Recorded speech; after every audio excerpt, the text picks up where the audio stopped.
Well, happy new year there, motherfuckers.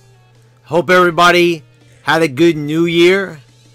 Hope everybody didn't get too wasted, too drunk, but a new year means a new year of the Brad rules and a new year for shitty fucking WWE programming. What are we still doing watching this shit in 2019? Well, I could make a New Year's resolution. I could say, I'm going to do a year without WWE. But this channel would suffer. You would suffer, right? Because you wouldn't get to see these videos anymore. And, I might be able to live a better life. But we all know that New Year's resolutions are bound for failure. So it goes without saying that why even bother doing one. So we're not going to do that shit. We're not going to. I know a lot of people are probably going to do that in the YWC. I'm not watching wrestling anymore. Or they're going to make lame New Year's resolution, videos. A fresh new start. Just like this fucking shit. Isn't that what they're doing on Raw right now? Was this show a fresh fucking start? Was this the best way to start off the new year? Okay, well, it wasn't technically the new year yet, and plus it was taped, so it definitely wasn't even close to being anywhere the new year, but that's besides the point. So nobody watched this fucking garbage because it was New Year's Eve, and everybody was out partying. Yeah! I don't know, but the thing is, it's on a terrible time. 8 to 11 p.m. They're going to use the excuse anyway. Well, people DVR'd it. There's no way of checking those numbers. Even though I think that there is. But I don't know what fucking lame-ass excuse they're going to use this time. But they're going to say that, oh, it's New Year's Eve. Never mind the fact that it's, like, not a good show or anything like that. But they're going to still try to get away with that fucking lame-ass excuse. That's going to happen. That's what they're going to do. But, whatever. That's WWE for you. They're always making excuses. Never taking responsibility for a poor, shitty fucking show. They're going to just keep, carrying on. It's a fresh new start that no one's watching. The fuck? You could tell that, like, even the Christmas episode fell from last year. So, I can't wait until we're officially next year. Until we get the first official Raw. Well, that SmackDown, you know that the show tonight is going to be a very poorly rated show. And that's New Year's Day. So they can't use the excuse anymore that it's New Year's Eve. Because nobody celebrates New Year's Day, right? So they're not going to be able to use that excuse. But I can't wait until the Raw next week when it's not a taped show. They can't say, oh, it's taped. Oh, it's New Year's Eve. Oh, it's this. Oh, it's that. No holidays next week. It's a fucking regular-ass fucking week. So there's no excuses. And they're going to have a low-ass fucking rating because everyone's going to realize that the fresh new start was a fucking crock of shit. And McMahon, remember Vince? Remember that? Remember Vince and Stephanie weren't going anywhere? Well, where were they tonight? I didn't see them, right? So what happened already? I guess, they can't even be bothered to be there on New Year's Eve. They can't even keep it consistent for 2 fucking weeks. Like 3 weeks in a row, whatever it is. Well, we started off the show with Drew McIntyre beating Dolph Ziggler in a cage match. So, at least they got that right. After they made him lose about 3 or 4 times, they made him look dominant in the cage. They made Ziggler look weak in the process, but, I'll take what I could get nowadays. If this means that they're finally going to stay committed to Drew, why they had to have him lose to Finn Balor of all people who, I don't understand that. You want to have him feud with Ziggler because he was in a tag team with them and they broke up. Okay, but why is Balor there? Balor, we're going to talk about later on in this show, which was also like they don't know what the fuck to do with him either. But whatever. You know, Drew's there, but it's like, why is he not even challenging for the top? Like, look, they better have him win the Rumble. I'm saying this right now. Have him win the Rumble. Have him go on, beat Brock for the world title. That might be asking for a lot and everything, especially since you had him lose to Balor and even get pinned by Dolph Ziggler one time. You know, it's like, you know, you gotta pull the trigger on him already. Enough with this shit of we don't want to make stars and everything like that, because that is the real reason why the show sucks. Because nobody stands out. The minute they have somebody getting good, somebody's hot on there, they take them down a few pegs, because no one's bigger than the WWE. Nobody's bigger than those fucking egos of the McMahons anyway. I wish they would let some other egos grow. Then the show would actually probably be fucking half decent. Then we got some New Year's resolutions. So, you know, last week it was Christmas wishes. This week it's New Year's resolutions. These little fucking shitty segments. Finn Balor tells us, well, they used to call me the first ever Universal Champion. Now people are going to refer to me as the new Universal Champion. Yeah, I don't think that's going to happen. I'm telling you, I don't think that this guy's going to get anywhere close to it. And I'll prove it. I will fucking prove it to you. Seth Rollins comes out next. And it's him saying he wants to, you know, I'm ready for my rematch, folks. I hope you're all ready to see 1,000 matches of Ambrose and Rollins. So Triple H comes out there, and he tells them that, you know, Seth, you know, it's been a few years now. You know, you were my boy a few years back before I turned on you. But we gotta talk about something. Seth, have a seat, my friend. Oh, what? There's no chairs in the ring. Okay, well, let's talk about this here for a minute. Seth. Yes, Hunter? Okay, now that I've got your attention there, Sethy boy, you know, we gotta talk about something. So, you know, you're really good with your moves and your acrobatics and everything like that. Love the 3 suicide dives in a row. It's my specialty! Of course it is, Seth, you know, and we implore you. I love indie, you know, marks such as yourself who have become wrestlers. I love you. Let me shake your hand there for a minute. Oh, you're a little weak there because of the CrossFit. But okay there, you know, okay. Hey, ho, ho, ho, ho. But, you know, anyway, Seth, gotta talk about something very personal here for a minute. Something personal, boss? Sure. Anything. Tell me. What can I do? Should I incorporate 4 suicide dives into my moveset? No, I think we're good on the suicide dives. Perhaps 5? 5 suicide dives? No. We're good on the suicide dives, Seth. Okay. So, I'm thinking that I should do a moonsault, then immediately no-sell that, get up on the top rope, and then do the Phoenix Splash, and then top it off with a frog splash. 3 moves in a row! Just like my suicide dive, but it's not a suicide dive, bossy. Seth! Enough already! I'm tired of the fucking high-flying moves that you no-sell. You already no-sell for me at WrestleMania. Alright, boss, calm down. We already talked about that. I'm trying. Okay, Seth. That's the problem right there. What? The voice! I'm sending you to voice therapy. You're gonna go talk to a professional. We're gonna talk about you getting a new voice. They're gonna train you how to get that whiny, nerdy, blood-sucking, you know, nerdy voice that you have, and we're going to replace it with something manly. Oh, gee, boss, I didn't know you felt so strongly. Like, Seth, you're never going to be over. Look, the ratings are shit. Obviously, nobody wants to see you beat Brock Lesnar because that would be so fucking stupid. No one would believe you would be able to beat Brock Lesnar. Well, like I said, boss, if I do the 3 high-flying moves, everybody will believe. No,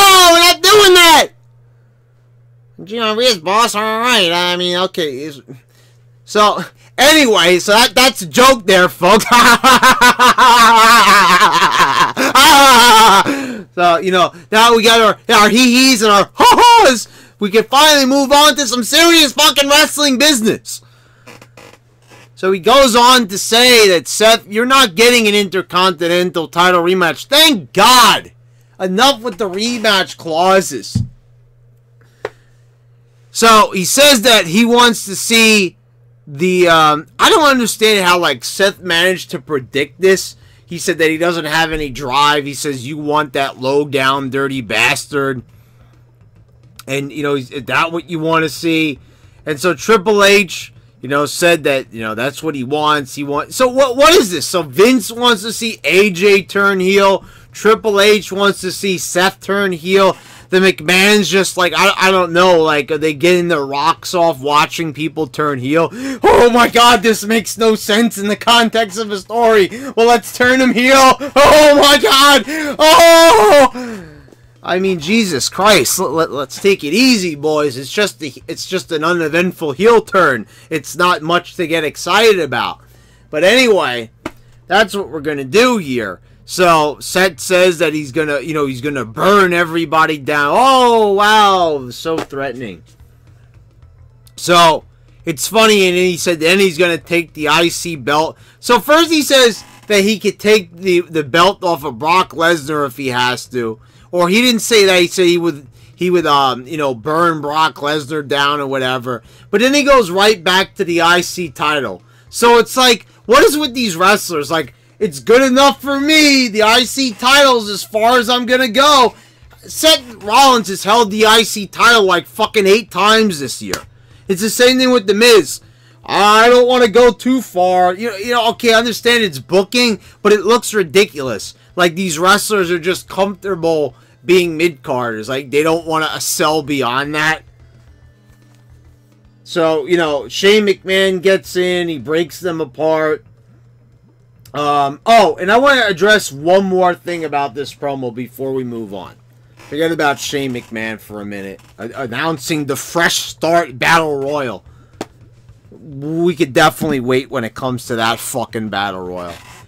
Seth Rollins also goes on to say, because I got to, and I agree, yes, thank you, Wade Keller, for actually making a good point. A broken clock is right twice a day, after all. But he did make a good point.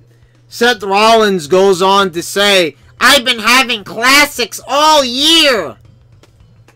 When did you used to hear that back in the day? Like, leave the classics for PWI and PW Torch and Meltzer Magoo. Okay, in the context of wrestling, what does that mean? Wrestling is fake, right? It's a show. So, as a wrestler, your goal is to win as many matches that are put before you and get as many title opportunities as you can, you know, and fighting your rivals so you can finally get the glory, right? Isn't that what it's all about? The glory in wrestling. Did Ric Flair and Steamboat stand around cutting promos?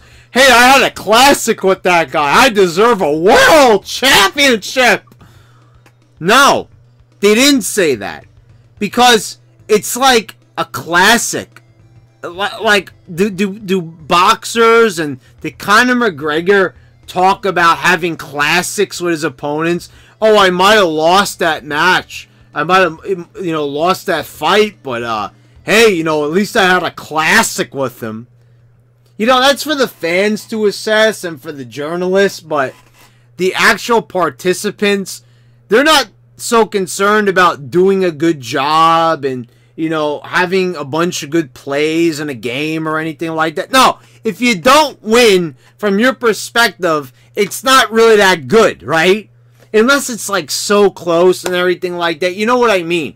But, like, in wrestling, it was never about that. Stone Cold didn't stand with The Rock after WrestleMania 17 after he bashed his head in with a fucking chair and turned on the whole, all the fans and joined up with McMahon selling his soul and then say, hey, Rock, we had a classic at WrestleMania last night. No!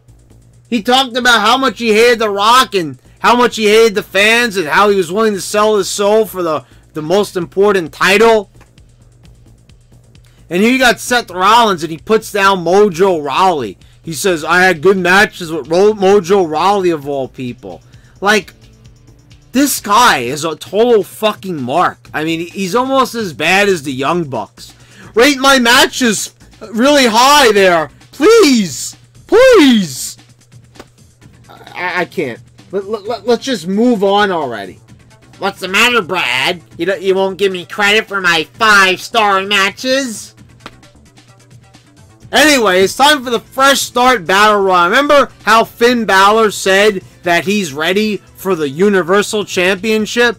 So, okay, now he's entered into a Battle Royal where he's going to be facing, where he has the opportunity to go on to face Dean Ambrose for the IC title later on in the night.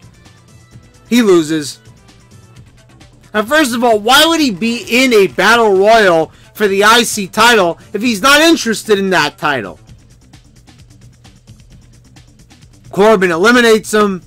It looked like maybe they were going to have Kurt Hawkins win. Zack Ryder had his only televised appearance all year. So there was that. The only match he had on Raw all fucking year. None of those guys won. You know who won? Apollo Crews. So we have a fresh start. We got all these guys with big personalities in there, right? Let's have them all lose. Instead, well, Finn Balor, no. But anyway, Apollo Crews, the least charismatic guy, wins. Look, the guy's got a great build. He's athletic, but the ship has sailed long ago with Apollo Crews. No one's really interested in this guy. He doesn't, even though he's got a good build and everything, he doesn't look like he has a big upside to him. I look at him and I'm just like, he just looks bland. Doesn't look like he belongs. I don't know. It might be that smile. It just might be that he's kind of got that person. I'm just happy to be here, guys. It's 1 in a million. So he wins the Battle Royal. Then we get Natalya getting beat up backstage by Nia Jax and Tamina. Ronda Rousey comes in to save her. Corbin's then cutting a promo in the ring. I guess he never left the ring area. Talks about how he's, he deserves to be rewarded for his job as GM. Elias comes out, starts singing his song, and then Elias beats the ever-loving shit out of him. And, that's all fine and well, but, we've been going with this story for a while, and then they took a break from it. Now the feud is back on. I'm not really kind of getting it here. Like, can we move on with Elias already? I mean, you have had this guy in the fucking company for over 2 years now. Almost 2 years. Right, he came there in 2017. And you still haven't evolved the character. If he's not singing a song in the ring, you don't know what the fuck to do with him. Let him write a song, but, like, the guy's career is not progressing. It's at a standstill. They're not doing anything with him. So we're moving on to Ember Moon, Bayley, and Sasha Banks defeating the Riot Squad. Somewhere throughout the night, they had some more, New Year's resolutions. Sasha and Bayley say that they're going to, win the tag titles for the women's that was announced last week.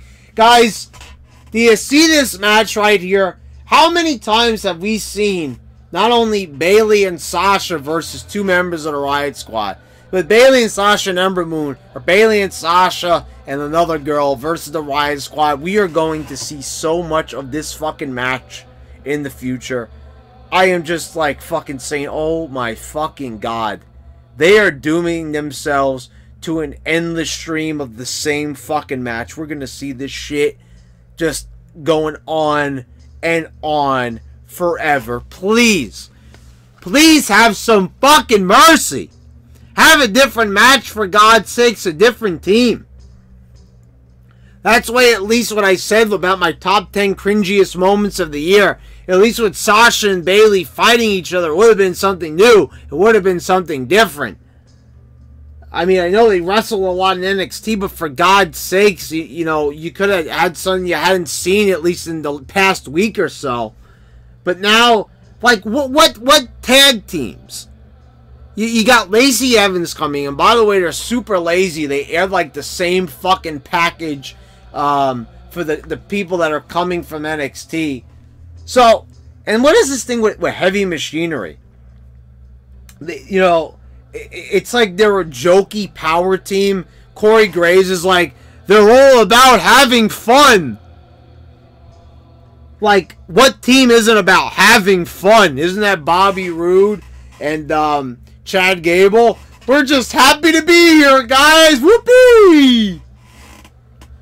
I mean, oh yeah, it's all fine and well. We're gonna be misused when we get to the main roster, but we're just happy to be here. Thanks for the opportunity, guys. Beautiful, wonderful. The only thing that really concerns me is you got a guy like Lars Sullivan, who I've seen in action, looks very competent in the ring, got a good look to him. But more importantly, EC3, EC motherfucking 3, guys. They're going to bring this guy on the main roster, and I see everybody, I can't wait till he comes. They're going to butcher him. Like, honestly, if you couldn't even figure out what to do with somebody like Elias with all that charisma, why do you think that they're going to do right by EC? Bobby Roode? Eric Young? Need I say more? And Lacey Evans, you know that they're going to just completely just make her as bland as fucking possible. The character is interesting. You know, how she kind of looks like a post or, you know, like World War II girl.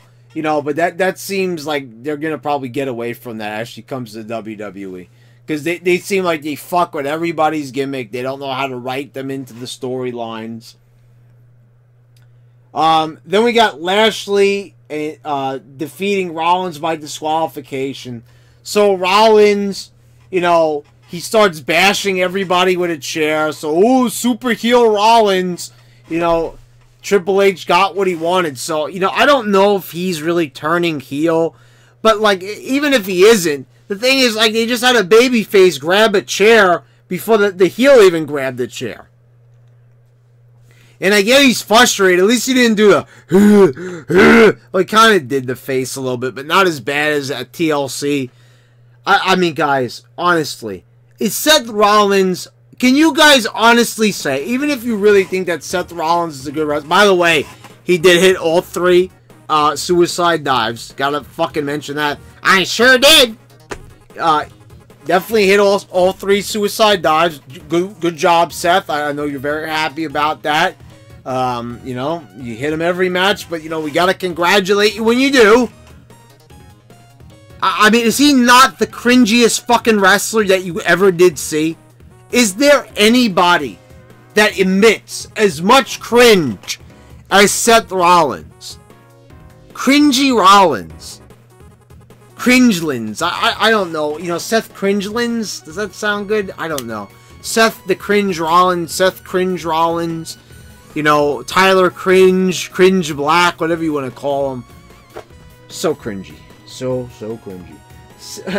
Cena's going to be back on Raw next week. He's going to be on SmackDown. That's not live, but next week will mark his first live appearance in quite some time. Thank God, because they need Cena a hell of a lot more than he needs them. I mean, man, all you guys who bash Cena all the time, and I did a fair amount too. Don't you guys notice that since he hasn't been there, oh, you know, it's great without him. I hate him. Okay, to everyone who's fucking mature here for a moment, could you really see? Because I know you did. Just how fucking bland and boring it isn't without the presence of a big star like John Cena. I'm not saying that Cena is the biggest star of all time or he's the greatest wrestler or anything. But his presence, his absence of not having his presence there is very much felt. I feel a lot. So I'm looking forward to seeing the guy on SmackDown, even though it's taped, and on Raw. Jinder Mahal and the Singh brothers defeated Heath Slater and Rhino. So they haven't been doing anything with Jinder. Well, they gave tights to the Singh brothers. Nice, I guess. So Rhino just returned last week. Big surprise. Rhino's back. He already loses. He's the one who gets pinned. He just got back and they're already pinning him. It's like, okay, so you don't want to do anything with Jinder, but only when it's somebody who, you know, he's only allowed to beat the people who barely appear on TV, such as No Way Jose and Rhino. But, you know, when he has to face somebody like Finn Balor, oh no, he can't get a win over him. Dean Ambrose defeated Apollo Crews. What did I tell you? I mean, didn't you kind of expect this already? Didn't you know this was going to happen, guys? And then, you know, Ambrose cuts a little promo before, but no interaction with Rollins. You know, I guess they're not allowed to touch, right, if he can't have the match. I mean, like, what? It just kind of ends? Or maybe did they realize they butchered the storyline? They're just going to forget about it from now on? So what is Rollins' storyline? Now he's just going to be facing Lashley. So that's it. We only get that one match, and that's it. You know, this is something that they could have spread out for months, but they already fucked it up so bad that they're going to probably abandon it. Unless they go back to it later on this year. Alexa Bliss is now hosting her talk show. So, you know, I was under the impression, I was told that, you know, Mandy Rose Goddess told me that she was cleared. I read some rumors about that, and it doesn't seem like she's cleared. So they're giving her a talk show. She stood backstage and, like, you know, she's staying like in a hallway making this announcement. Like, you would think that maybe if, like, this was as big of an announcement as it was, she probably would have came out to the ring. Now, I understand that always doing promos in the ring might be bland and boring. We might want to change the scenery. But they put her, like, in the most hollow, like, backstage area that they could possibly find. So there was that. So she announced she's going to have a talk show. Her first guest is going to be Ronda Rousey. So, guys, can we now admit she's probably going to retire? So, you know, like, yeah, okay, guys, you're responsible for another person retiring. Good job, WWE. You know, and good job looking out for your employees. Is that lawyer still there around here? It's got to be around here somewhere. I'm just saying. I mean, honestly, she's been out of the ring for like, how long now? Like, I forgot what I think somebody said Hell in the Cell. If I'm not mistaken, which was October, so she's been out of the ring for that long. Like, it's been 3 months. Maybe even more than that. Then it was Ronda Rousey defeating Natalya. Ronda Rousey and Natalya defeating Nia Jax and Tamina. Why do they even bother having these matches? I mean, they're just fucking laying waste to Jax and Tamina. Like, they don't even get any wins. Like, seriously, what's the point here? I thought maybe Natalya might turn on Rousey. That didn't happen. I don't know. Just a nice, clean finish to round out the year, I guess. And there's your main event. Boy, that fucking sucked. I mean, that was just a fucking abysmal episode of Raw. That was it, folks. I mean, hope you enjoyed the great New Year's resolutions they had. You know, I mean, you know, Braun Strowman, they had a little package somewhere in there.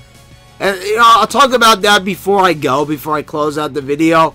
They recounted all those stupid moments with Braun, like locking Kevin Owens in the porta potty, doing the woman voice. Is anybody in there? Remember that shit? You know, him playing the fucking bass, which, you know, some people actually liked for some reason. They criticized me. Well, look at Braun Strowman. I mean, his 2018 kind of started off well. Then they had a tag team with a fucking kid at Mania. I noticed they didn't even show that in the package. Maybe because they knew that was the least popular thing. You know, they showed other moments at Mania, like him throwing the shit off the stage, but it wasn't just him all being destructive. they like I said, they showed him like goofing around with the fucking cello or the stand-up bass or whatever the fuck he was playing. You know, so they showed the jokey side of Braun, and I'm just like, what the fuck? It's just like hearing Corey Graves say about Heavy Machinery, they're all about having a good time. Well, apparently so is Strowman. He looked like he was having the time of his life this year. Not a big scary fucking monster. Like, the fuck? What was this year? This whole fucking year fucking sucked. And I don't feel like really reiterating everything I said in my top 10 cringiest videos. You know, but the thing is, like, what a shitty fucking year. And the thing is, to cap it all off, they said, we're going to change. We're going to listen. We haven't been doing right by you. This was doing right by you. What was good about this show? What here was change? Was this change? No, it wasn't. Nothing on the show show me anything about change. It shows that the booking is bad, that the writing is bad, and it is boring. That it's a really, really boring ass fucking show. And there is no excuse. No excuse. I am so sick and tired of hearing nothing but excuses.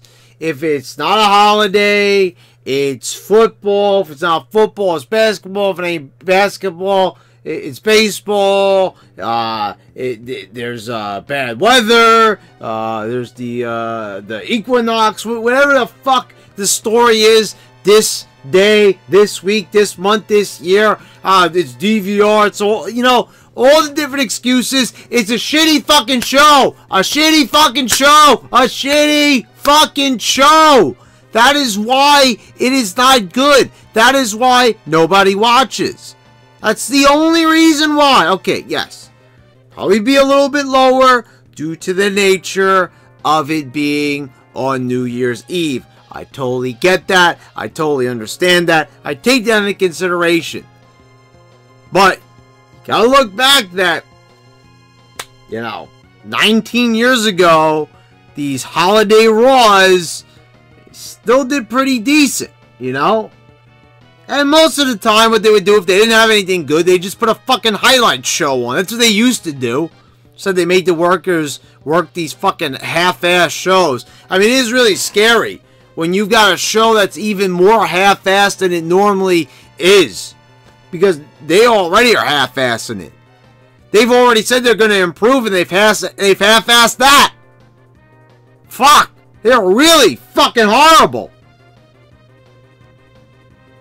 I mean, I've never seen that before. It's like they said they're going to make a New Year's resolution. They can't even get past the fucking 2018.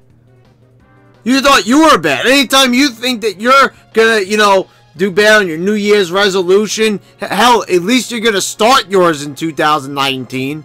They started theirs a few weeks before, and they can't even fucking get to the year that they promised they were going to get to. So, guys, I hope you all enjoyed the video. I hope you all had a good new year. Why don't you start off the new year by subscribing to me?